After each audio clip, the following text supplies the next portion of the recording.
यदि एक त्रिभुज की भुजाएं 12 सेंटीमीटर, 16 सेंटीमीटर और 20 सेंटीमीटर है, तो त्रिभुज की सबसे लंबी भुजा पर डाले गए लंब की लंबाई क्या होगी?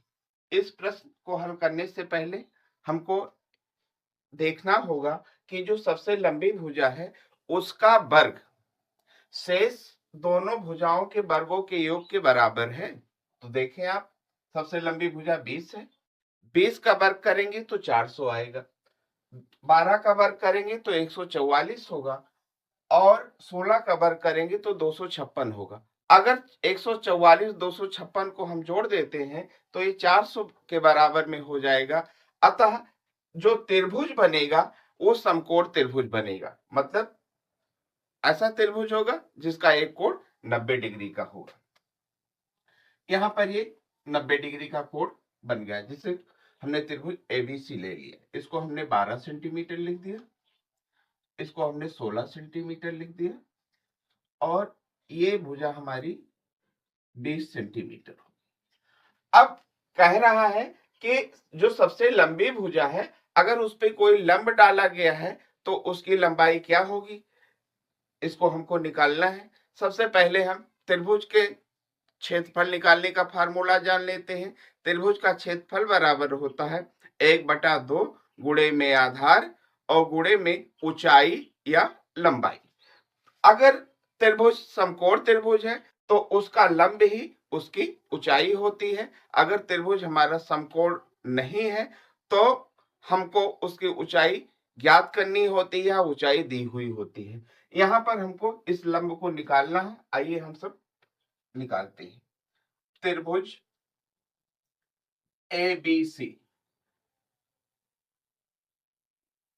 एबीसी का क्षेत्रफल बराबर में त्रिभुज एबीसी का क्षेत्रफल, एबीसी का क्षेत्रफल। यहां आप सोच रहे हैं कि हमने दोनों चीजों को समान लिखा है तो इसका मतलब क्या है, ये कैसा है। एक जगह हम समकोण त्रिभुज को फॉलो करेंगे और दूसरे जगह हम यहां पर जो लंब डाला गया है इसको लंबाई के रूप में लेंगे, जबकि समकोण त्रिभुज में हम लंब को लंबाई के रूप में लेंगे।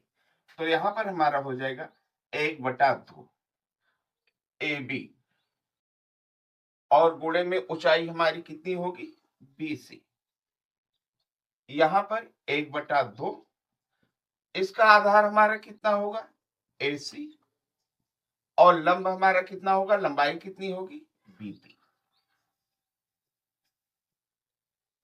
1/2 AB हमारा 12 है, BC हमारा 16 है, 1/2 AC हमारा 20 और BP को हमको निकालना है। काट देते हैं इसको, ये हमारा 10 हो गया, इसको काट देते हैं, हमारा 6 हो गया, ये 16 छक्का 96 हो गया और ये हमारा 10 और BP हो गया।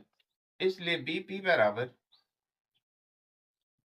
96 और बटे का 10, ये हमारा कितना हो जाएगा, 9.6 सेंटीमीटर। अतः सबसे लंबी भुजा पर डाले गए लंब की लंबाई 9.6 सेंटीमीटर होगी।